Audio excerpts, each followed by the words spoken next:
आइए, सुनिए, देखिए, समझिए सनातन सत्य। जैसी दृष्टि वैसी सृष्टि, दृष्टि विज्ञान। कुदरत, कुदरती रचना एवं कुदरत के कानून से शाश्वत सुख की प्राप्ति।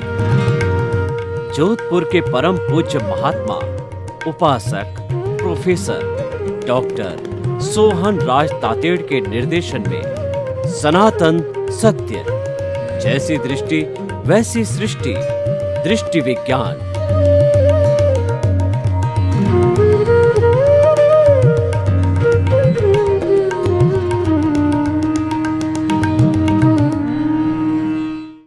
भाई और बहनों, मातृशक्ति को नमन। स्टूडियो में आपका हार्दिक स्वागत है, अभिनंदन सत्कार है।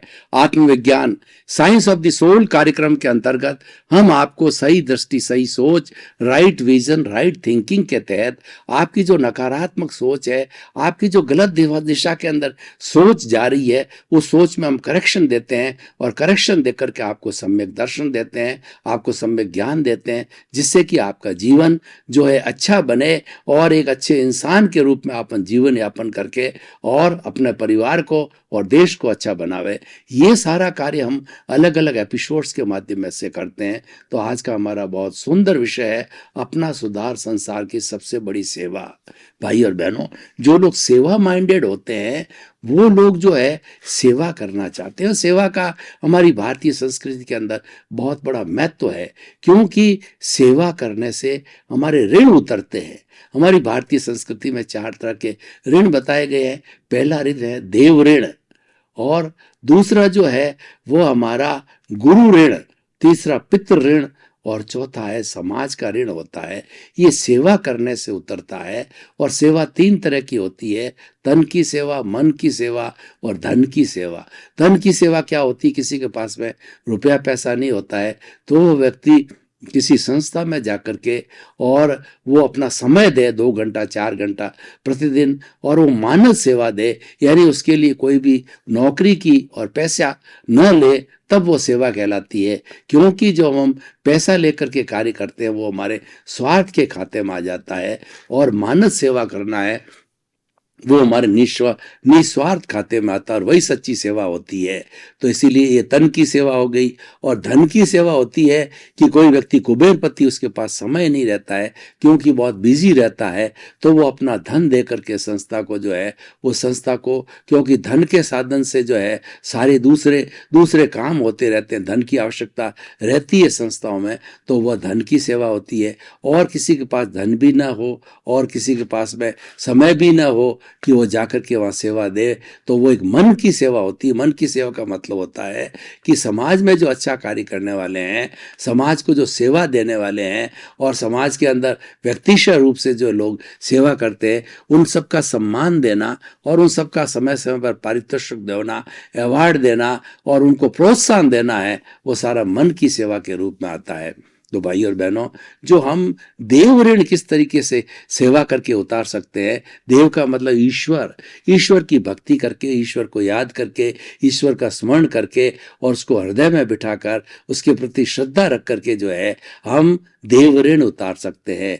दूसरा ऋण जो होता है हमारा पितृ ऋण होता है, माता पिता के प्रति ऋण होता है। माता पिता हमको दुनिया दिखाते हैं और माता पिता स्वयं कष्ट उठा करके हमको बड़ा करते हैं, अपने पैरों पर खड़ा करते हैं और अपना सुख दुख छोड़ करके वो संतान के सुख दुख को अपना सुख दुख मानते हैं और सारा जीवन उसमें लगा देते हैं। जब तक कि बच्चा पैरों पर खड़ा नहीं होता है, माता पिता चिंतित रहते हैं, उसका डेवलपमेंट की बात सोचते हैं। किसी ने वो ये चिंतन करते हैं पिता कि अगर मैं रुपया हूं तो मेरा बेटा सवा रुपया होना चाहिए, यानी वो आगे बढ़ना चाहिए। उसको अच्छी एजुकेशन देते हैं, अच्छे संस्कार देते हैं, अपने अच्छे कपड़े और अच्छा निवास करने का देते हैं। तो ये जो सारा माता पिता करते हैं, तो माता पिता के प्रति हमारा ऋण होता है, तो हमें ऋण उतारना चाहिए। और माता पिता तो जो है वो वर्तमान के जो है संसार के भगवान हैं, और उनका ऋण के लिए कहा गया है कि माता पिता के पैर खोल करके, अगर मान लो वह संतान प्रतिदिन जो है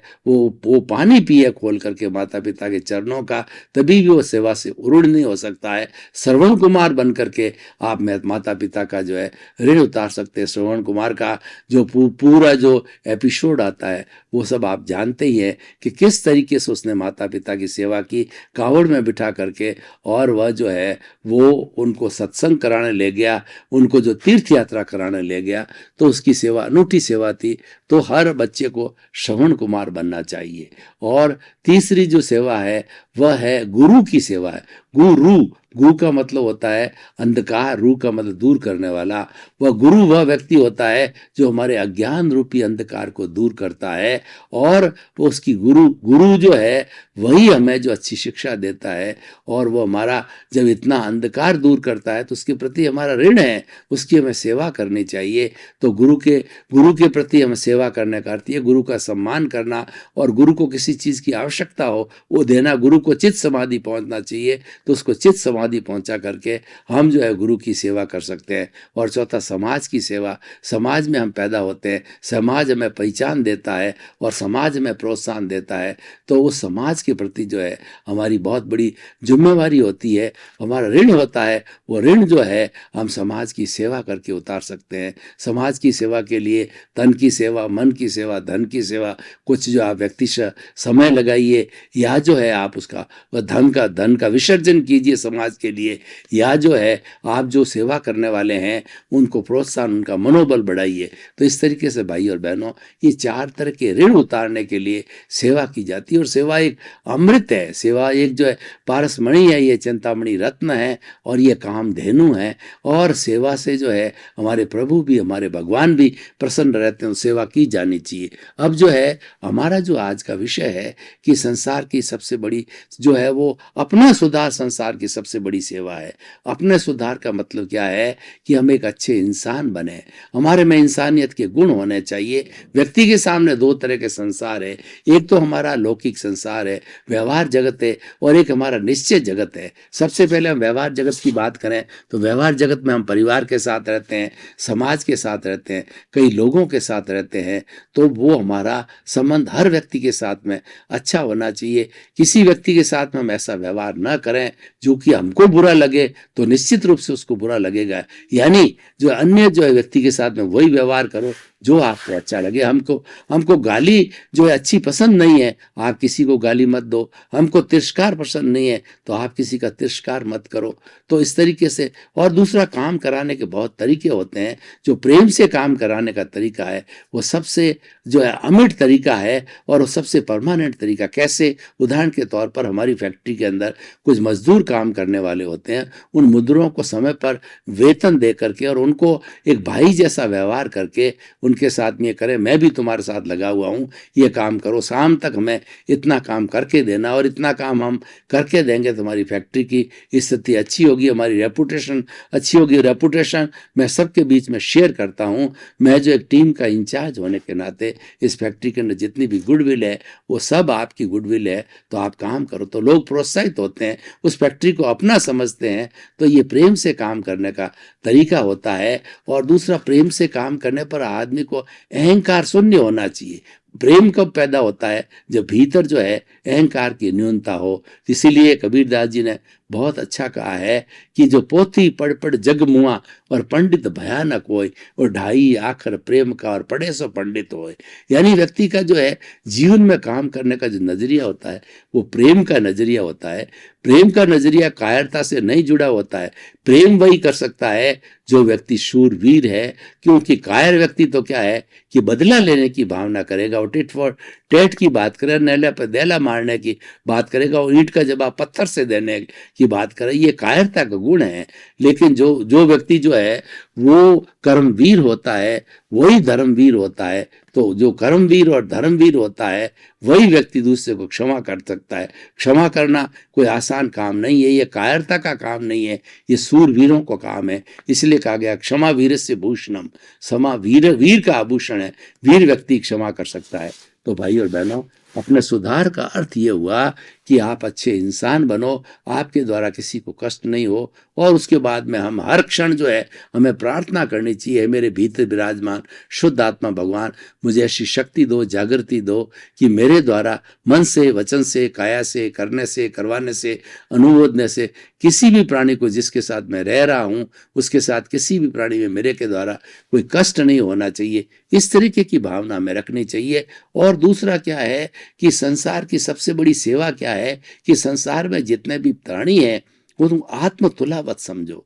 आत्मतुलावत कैसे समझो कि 84 लाख जीवा योनि प्राणियों के भीतर विराजमान शुद्ध आत्मा भगवान को मैं निर्दोष दृष्टि से दर्शन को नमन करता हूं। यानी जो भी जीवित प्राणी है, मनुष्य तो है ही है, मनुष्य के अलावा एक इंद्रिय, दो इंद्रिय, त्रिंद्रिय, चतुरेंद्रिय, पंचेंद्रिय, नरक गति, तिरंज गति, मनुष्य गति, देव गति और मोक्ष में जाने वाले सारे जीव, सबकी क्वालिटी मूल रूप से वो मोक्ष की क्वालिटी है। लेकिन व्यवहार जगत के अंदर जो है उस व्यक्ति को जैसा शरीर मिला है वो व्यवहार के कारण मिला है, वो उसके कर्मों के कारण, वो द्रव्य कर्मों के कारण मिला है। लेकिन मूल उसका स्वरूप है, जो मूल उसका अस्तित्व सबका एक सा है, चाहे राम का हो, चाहे कृष्ण का हो, चाहे आपका हो, चाहे मेरा हो, चाहे पेड़ का हो, पौधे का हो, गाय का हो, भैंस का हो और चूहे का और बिल्ली को, सब में जो मूल आत्मा है एक सी विराजमान है। तो उसके अंदर कोई भी फर्क नहीं है, उसमें सारे गुण जो है सबके एक समान होते हैं, क्योंकि मूल रूप की आत्मा सारी एक होती है। तो हमें इस कॉन्सेप्ट को समझना चाहिए कि जब जो है इसके अंदर सारी मूल आत्मा एक शुद्ध सब में प्रभु विराजमान है तो उसको मैं कष्ट क्यों दूं, उसकी अवहेलना क्यों करूं। तो ये अपने आप जो है ऑटोमेटिकली हमारे में सुधार होने लग जाएगा। हम हरेक के अंदर शुद्ध आत्मा के दर्शन करेंगे, परमात्मा को दर्शन करेंगे, तो ऑटोमेटिकली हमारे भीतर जो है उस ध्वनि की प्रतिध्वनि होगी और हमारा सुधार अपने आप होता जाएगा। बहुत ही सुंदर कहा गया है, अपना सुधार संसार की सबसे बड़ी सेवा है कि आप एक सुधरेंगे तो आपको देख करके 11 सुधरेंगे, 11 से जो है वो 11,000 सुधरेंगे, 11 लाख सुधरेंगे और 7 अरब की जनसंख्या जो है अपने आप सुधरती रहेगी। एक व्यक्ति जो आइडियली रूप से बहुत शुद्ध होता है व्यक्ति, वह कितनी बड़ी समाज की सेवा कर सकता है और उसके स्वयं के सुधार से कितना बड़ा समाज में सुधार हो सकता है। मैं आपको उदाहरण देना चाहता हूँ, भगवान महावीर को देखिए। तो भगवान महावीर ने जो है उसके जब उनको केवल ज्ञान हुआ तो उन्होंने समूह शरण जो है जलाया और समोषण के अंदर वो प्रतिदिन प्रवचन करते थे। जो तीर्थंकर का जो समोषण होता है उसका अतिशय होता है कि उससे 125 योजन तक कोई बीमारी नहीं आती, महामारी नहीं आती, और दूसरा जो है वो अतिवृष्टि नहीं होती, अनावृष्टि नहीं होती, भूकंप नहीं आता, भूचाल नहीं आता। वहाँ पर सब व्यक्ति चैन से रहते हैं और जो भगवान के जो समोषण के अंदर हिंसा का भाव समाप्त हो जाता है। एक ही जगह पर भगवान का जो है प्रवचन सुनने के लिए वहीं शेर आता है और वहीं पर बिल्ली आती है, वहीं पर जो है चूहा आता है और वहीं पर कुत्ता आता है। एक दूसरे के विरोधी होते हैं, वो सारे वहीं हाजिर होते हैं, क्योंकि सब में हिंसा, उनका अतिशय के कारण हिंसा का भाव समाप्त हो जाता है। तो कहने का अर्थ यह है कि संसार की सबसे बड़ी सेवा क्या है कि आपके विचारों के अंदर, आपके विचारों में जो नेगेटिविटी है, जो हिंसा का भाव है, वो समाप्त हो जाना चाहिए। उसके लिए पुरुषार्थ भी किया जा सकता है और नैसर्गिक भी होता है। कुछ लोग ऐसे होते हैं कि जो अपने जन्म के साथ ही जो है समता का भाव लेके आते हैं। उनके क्रोध, अहंकार, माया, लोभ जो है बहुत शून्य होते हैं, बहुत कम होते हैं और वो सादगीपूर्ण जीवन यापन करते हैं। और कुछ लोग जो है जिनके पास में ये कमी रहती है, तो वो लोग क्या है कि उसको अर्जित करते हैं। अर्जित करने के लिए अभ्यास किया जाता है। तो अभ्यास के लिए कहा जाता है कि करत करत अभ्यास के और जड़मती होत सुजान और रसरी आवत जान के और सल पर पड़त निशान। प्रैक्टिस मेक्स ए मैन, हमें प्रैक्टिस करनी चाहिए। तो दोनों ही सिस्टम में लागू है। नैसर्गिक है तो अच्छा है, वो तो अपने आप आएगा, लेकिन जो हम जो अर्जित करके जो प्राप्त करते हैं वो हमारा पुरुषार्थ कहलाता है। और नैसर्गिक आता है, वो परिणाम है। वो तो पूर्व जन्म के अंदर जैसा हम करके आए हैं, ध्वनि उसकी प्रतिध्वनि मिलेगी। जैसे हम भाव करके आए हैं वैसे द्रव्य कर्म को मिलेंगे और ये हमारा जो है वो उदय और प्रारब्ध चलता रहेगा। तो भाई और बहनों, जो हमारा एपिसोड है कि संसार की अपना सुधार, संसार की सबसे बड़ी सेवा ये है, क्योंकि ऐसा कहा गया है कि अपने मरे बिना स्वर्ग नहीं होता है। हम अगर खुद नहीं सुधरेंगे, खुद नहीं मरेंगे तो हमें स्वर्ग नहीं मिलेगा। हम खुद नहीं सुधरेंगे या खुद सुधरे हुए नहीं हैं तो हम दूसरों के जो है वो शिक्षा देने का अधिकारी नहीं है। इसका एक उदाहरण मैं आपको बताना चाहता हूँ कि महात्मा गांधी के पास में एक माँ अपने बच्चे को लेकर के आई कि महात्मा जी, मेरा बच्चा जो है गुड़ बहुत खाता है, गुड़ खाने से इसके दांत जो है वो गिरने लग गए हैं और इसके आंतों के अंदर जो है कीड़े पड़ गए हैं तो आप कृपया इसको जो उपदेश दीजिए कि वो गुड़ खाना बंद कर दे। अब उस समय में गांधी जी ने कहा कि बहन 7 दिन के बाद आना, क्यों गांधी जी स्वयं गुड़ खाते थे। तो 7 दिन में उन्होंने पूरा अभ्यास करके और गुड़ खाना छोड़ दिया।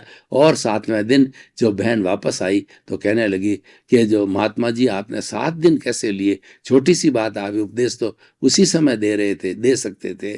तो महात्मा गांधी ने फिर उपदेश दिया कि बच्चे गुड़ नहीं खाना चाहिए, गुड़ के खाने से अगर थोड़े रूप में गुड़ खाओ तो गुड़ पाचक होता है, ज्यादा रूप में खाते हो तो आपकी आंतों के अंदर कीड़े पड़ जाते हैं, दांतों में कीड़े पड़ जाते हैं और उसके साथ साथ बीमारी होने का डर रहता है। तो तुम्हारे स्वास्थ्य के लिए ज्यादा खाना अच्छा नहीं है, लिमिट में खाया करो जब भी आपकी इच्छा हो। तो बच्चे ने उनकी बात मान ली। तब बहन ने कहा कि आप ये बात तो उस समय भी कह सकते थे। गांधी जी ने कहा कि मैं उन दिनों में गुड़ खा रहा था, तो जब तक मैं किसी चीज को छोड़ नहीं दूं तब तक उपदेश का जो है मैं अधिकारी नहीं होता हूं। तो भाई और बहनों, कि अपना सुधार संसार की सबसे बड़ी सेवा है। यानी हम सुधरे हुए हैं तो हम जो है वो दूसरे को जो है उपदेश देने का अधिकारी होते हैं। व्यसन की बात लीजिए कि मनुष्य का जीवन जो है व्यसन से बहुत दूषित हो जाता है। और व्यसन कई तरह के, आजकल शराब है, भांग है, गांजा है, स्मैक है और ब्राउन शुगर है। यानी कई तरह की जो चीजें आज जो व्यसन के लिए आ गई है। कुछ ऐसे तत्व होते हैं समाज के अंदर जो कि अपने स्वार्थ के लिए समाज के लोगों से खिलवाड़ करते हैं। पहले तो जो है वो खास तौर से हमारी युवा पीढ़ी जो कॉलेज में और यूनिवर्सिटी में पढ़ती है, उनको ये लोग इस तरीके की व्यसन की चीजें खिलाते हैं और पहले मुफ्त खिलाते हैं 10-15 दिन, और जब वो व्यक्ति वो उसके आदी हो जाता है तब उसको खानी ही पड़ती है।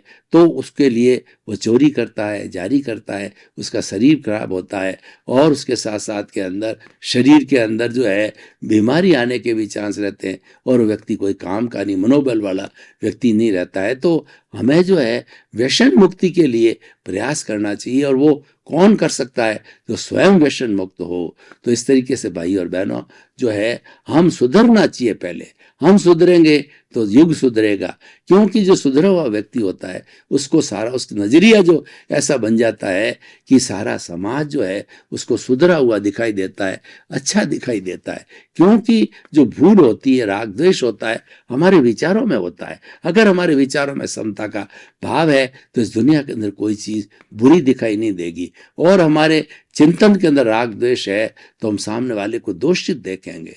जब दोष देखना चालू कर देते हैं तो व्यक्ति हमें बुरा लगता है। और जब हम उसको जो है निर्दोष दृष्टि से देखते हैं तो उस व्यक्ति के अंदर कोई बुराई नजर नहीं आती, क्योंकि हर व्यक्ति में, हर प्राणी के अंदर अच्छाई बुराई दोनों होती है। सवाल ये है कि आप कौन सी नब्ज को टटोलते हो, कौन सी नब्ज पे हाथ रखते हो। बुराई की नब्ज पे हाथ रखते हो तो आपके पल्ले बुराई पड़ेगी, और अच्छाई की नब्ज पे हाथ रखते हो तो आपके पल्ले अच्छाई पड़ेगी। तो भाई और बहनों, हमें जो है निर्दोष दृष्टि को पैदा करना है। यही अपना संसार का सबसे बड़ा जो है वो सेवा है। निर्दोष दृष्टि के लिए हमको चिंतन करना चाहिए कि किसी भी प्राणी के प्रति बुरा भाव आए या बुरा विचार आए तो वह बुरा विचार आए और उसको दोषी देखूं तो वो जो दोष मेरा ही है, वो सामने वाला कोई दोष नहीं है। और वैसे देखा जाए तो इस पूरी सृष्टि के अंदर जो हमारी नेचर माँ है वो संपूर्ण रूप से जो है वो संपूर्ण रूप से जो है वो निर्दोष है। और 84 लाख जीवा योनि के प्राणी मेरे लिए निर्दोष है, क्योंकि मेरा उससे कोई हिसाब बाकी नहीं है, इसलिए वो निर्दोष है। और साथ साथ के अंदर जो मेरी जो शुद्ध आत्मा है वह भी निर्दोष है। तो फिर तकलीफ कहाँ है? ये बुराई कहाँ है? बुराई ये है कि आत्मा के साथ में जो राग द्वेष जुड़ा हुआ है, राग द्वेष रूपी कॉजल बॉडी जुड़ी हुई है, लिंग शरीर, कर्म शरीर, सूक्ष्म शरीर जुड़ा हुआ है, वही बीमारी है। और वह जो है जो कॉजल बॉडी है फिर नए कॉजेज डाल करके वो इसका घनत्व तो बढ़ाती है। तो हमें उस कॉजल बॉडी को समाप्त करना है, और वो समाप्त हम स्वयं कर सकते, कोई दूसरा समाप्त नहीं करेगा। और समाप्त कब होगा? कि हम जो है अपने विचारों को अच्छा रखेंगे, हम सामायिक आलोचना, प्रतिक्रमण, प्रत्याख्यान का फॉर्मूला रखेंगे और लोगों को निर्दोष दृष्टि से देखेंगे। हम जो है लोगों को दुख देने की भावना नहीं करेंगे, तो इन सूत्रों से जो है वो प्योर होती जाएगी हमारी खुद की सोल, और प्योर होकर के हम खुद एक सुधरे हुए व्यक्ति हो जाएंगे। तो हम सुधर जाएंगे तो लोगों को, तो एक विश्व का बहुत बड़ा लाभ हो जाएगा। क्योंकि जो व्यक्ति जो अच्छे आचरण वाला होता है, अच्छे चरित्र वाला होता है, वो अन्य लोगों को जो है चरित्रवान बनाता है। इसलिए कहा भी गया है कि if health is lost nothing, wealth is lost nothing is lost. If health is lost, something is lost. And if the character is lost, everything is lost. हमें जो है वो हमारी वेल्थ कभी चली जाए तो चिंता नहीं करनी कि वो पैसा हाथ का मैल है, फिर कमा लेंगे। और स्वास्थ्य नरम हो जाता है, स्वास्थ्य कमज़ोर हो जाता है हेल्थ, तो वो थोड़ा हमें डॉक्टर से चिंतन करके उसको वापस जो है ठीक करना चाहिए। परंतु अगर किसी आदमी का करेक्टर चला गया, धब्बा लग गया, तो वह आदमी कोई काम का नहीं, वो तो जो है वो जेल के अंदर सड़ता रहेगा। मैं कुछ ऐसे बाबा लोगों की बात बताऊं, ऐसे बाबा लोग अभी बहुत जेल के अंदर है। उनका कारण ये है कि हालांकि वो मठाधीश है, उनके पास करोड़ों अरबों रुपए है और लोग उसको भगवान की तरह पूजते हैं, लेकिन जो है उन्होंने जो है चरित्र के ऊपर जो ऐसा धब्बा लगा दिया कि लोग आज उन पर थूकने लग गए और उनको जो जेल की सजा हो गई, लंबे समय तक जिंदगी भर तो जेल की सजा काटते रहते हैं। इन सब का कारण क्या है कि व्यक्ति अपना सुधार नहीं करता है। तो सबसे पहले हमें अच्छा बनना के लिए स्वयं का सुधार करो, और स्वयं का सुधार करने के लिए क्या क्या बुराइयां हैं, अपने भीतर जो जो बुराई है उन बुराइयों को चार्ट बनाओ कि मैं झूठ बोलता हूँ, कि कपट करता हूँ, कि माया करता हूँ, या और भी कोई दोष है आपका, व्यसन करने का दोष है, या टाइम मैनेजमेंट नहीं करते, समय पर सोता नहीं, समय पर उठता नहीं है। तो इस तरीके के जितने जितने हमारे दोष है, उन सब दोषों की एक लिस्ट बनाओ, और लिस्ट बनाकर उसको एक एक जो है वो हटाने की कोशिश करो। जब ये सारे दोष हट जाएंगे तो हम जो है अपने आप में एक सुधरे हुए व्यक्ति हो जाएंगे, और जहाँ पर हम खड़े रहेंगे, जो हमसे शिक्षा लेना चाहेगा, तो वह व्यक्ति जो है बहुत बड़ी शिक्षा हमसे ले सकता है। क्योंकि सुधार वही कर सकता है जो सुधरा हुआ होता है। तो इसलिए मूल बात है कि हमें सुधरना चाहिए, और इसके सुधरना के लिए बहुत से जो हमारे पास में जो है वो जो कहना चाहिए टिप्स है, उनके माध्यम से भी अपने जीवन को, अपने लाइफ स्टाइल को अच्छा बना सकते हैं। वो हमारी लाइफ स्टाइल को अच्छा बनाने के लिए और अच्छा सुधार करने के लिए अपने आप में मैं आपको सूत्र देता हूँ। पहला भावक क्रिया, दूसरा जो भावक क्रिया प्रतिक्रिया विरति, तीसरा मैत्री, चौथा मितहार, जो मित भाषण मिताहार। यानी हमें अच्छा बनने के लिए, हमारे जीवन को अच्छा बनाने के लिए सबसे पहला जो हमारा सूत्र है वो है भावक क्रिया। भावक क्रिया का मतलब केवल प्रेजेंट के अंदर रहना। जो गतिविधि हम कर रहे हैं, हमारा सारा ध्यान उस गतिविधि में होना चाहिए। खाते समय खाना, बैठने के समय बैठना, सोने के समय बैठना, उठने के समय में उठना, और जो खेलने के समय में खेलना, और जो हमारा जो है व्यापार वगैरह करने के लिए हमारा ध्यान हमारा उसके अंदर होना चाहिए। कहने का अर्थ ये है कि जो हमें प्रेजेंट के अंदर रहना चाहिए, हमें भूत की जो है जो भूतकाल की स्मृति में नहीं जाना, भविष्य की कल्पना नहीं करना। जितना जितना हम वर्तमान में रहेंगे, ये बहुत बड़ी साधना है, क्योंकि वर्तमान में रहने से जो है हमारा चित्त स्थिर रहता है, और चित्त स्थिर रहता है तो हमारा कार्बन शरीर का वॉल्यूम है जो घटता है, और कार्बन शरीर जितना जितना घटता है वो आत्मा की उतनी ज़्यादा शुद्धि होने लग जाती है, और वही हमारा लक्ष्य है। आत्मशुद्धि के द्वारा हम संसार के जो है महान व्यक्ति बन सकते हैं। तो भाई और बहनों, जो पहला सूत्र, दूसरा सूत्र है भावक क्रिया प्रतिक्रिया विरति। हमारा जीवन का अधिकतर भाव है वो तू मैं चला जाता है। कोई व्यक्ति हमको एक सुनाता है तो हम दो सुनाते हैं, दो सुनाता है तो चार सुनाते हैं। इस तरह जो है वो हर समय, हर क्षण और सारा जीवन भर जो है प्रतिक्रिया में जाता है। तो हमें प्रतिक्रिया विरति करनी चाहिए, यानी प्रतिक्रिया नहीं करनी चाहिए। कोई व्यक्ति कोई बात कहता है तो उसको जो है आप सुनकर के बाईपास करो।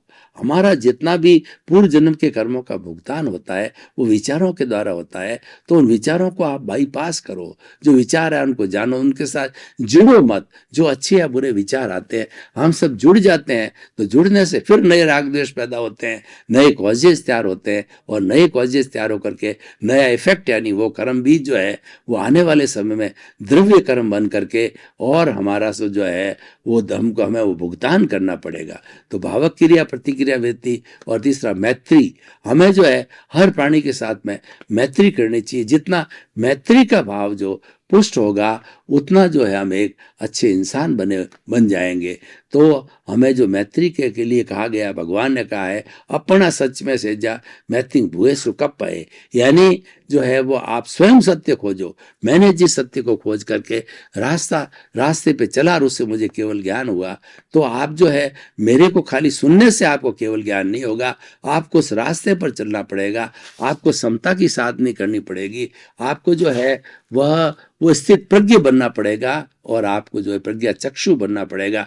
जितनी जितनी आपकी समता की साधना होगी त्यों त्यों आपकी उन्नति होती रहेगी। तो भाई और बहनों, भावक्रिया प्रतिक्रिया व्यक्ति मैत्री, हर एक प्राणी के साथ में मैत्री करो, उसको आत्मतुलावत समझो और उसके साथ वो व्यवहार मत करो जो कि आपको अच्छा नहीं लगे। आपका बहुत बहुत धन्यवाद। आप हमारा आत्मविज्ञान कार्यक्रम बड़ी दिलचस्पी के साथ देख रहे हो और देखना भी चाहिए, क्यों आत्मविज्ञान कार्यक्रम प्योर आत्मा की सत्संग है और जहां आत्मा की बात कही जाती है, अविनाशी तत्व की बात कही जाती है, तो बात स्वयं में परमानेंट होती है, क्योंकि आत्मा एक परमानेंट तत्व है और जड़ है, वो नाशवान है। ये हमारा शरीर जड़ है, ये कई बार आया और कई बार चला गया, लेकिन आत्मा तो हर युग के अंदर शाश्वत है। तो इसीलिए आप आत्मविज्ञान कार्यक्रम देखते रहिए और अपने जीवन को सफल बनाइए। आपके प्रति मंगल भावना, शुभकामना, और आप खूब जो है समाज की सेवा करो। बहुत बहुत शुभ।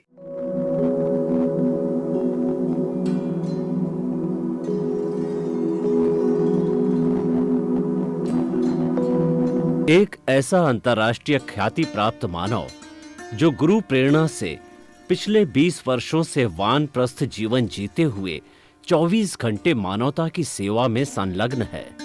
एक ऐसा मानव जो अभी राष्ट्रीय, अंतर्राष्ट्रीय टीवी चैनलों पर 7,500 एपिसोड के माध्यम से सनातन सत्य, आत्मविज्ञान एवं पुनरुत्थान, व्यवहार एवं निश्चय जगत के जीवनोपयोगी विषयों पर हृदय स्पर्शी प्रवचन कर चुका है। उस मानव का नाम है महात्मा उपासक प्रोफेसर डॉक्टर सोहन राज तातेड़। प्रोफेसर तातेड़ द्वारा योग, दर्शन, शिक्षा विषयों पर रचित पीएचडी स्तर के 250 शोध ग्रंथ भारत के 100 प्रतिष्ठित विश्वविद्यालयों में शोधार्थी पढ़ रहे हैं तथा वे सभी शोध ग्रंथ वहां की सेंट्रल लाइब्रेरियों में उपलब्ध हैं। महात्मा सोहन राज ने अभी तक हजारों स्कूलों, कॉलेजों, विश्वविद्यालयों एवं संस्थाओं में सेमिनार, वर्कशॉप, कैंप लगाकर लाखों विद्यार्थियों को योग, दर्शन, शिक्षा का प्रशिक्षण देकर उन्हें सुसंस्कारित किया। डॉक्टर तातेड़ ने भारतीय संस्कृति उत्थान के 4000 से अधिक समसामयिक विषयों पर आर्टिकल लिखकर ऑनलाइन जर्नल, पत्रिकाओं, वेबसाइट्स पर प्रकाशित किया, जिसका उपयोग लाखों पाठक कर रहे हैं।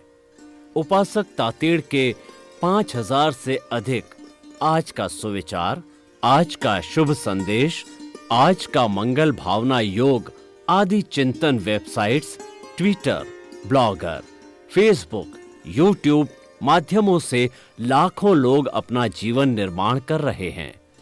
मानवता के मसीहा ऐसे महामानव महात्मा सोहन राज तातेड़ के प्रोफाइल को अभी तक विश्व के 20 लाख दर्शक यूट्यूब पर, 12 लाख गूगल पर एवं लाखों दर्शक फेसबुक, ब्लॉगर, ट्विटर और इंस्टाग्राम पर देख चुके हैं।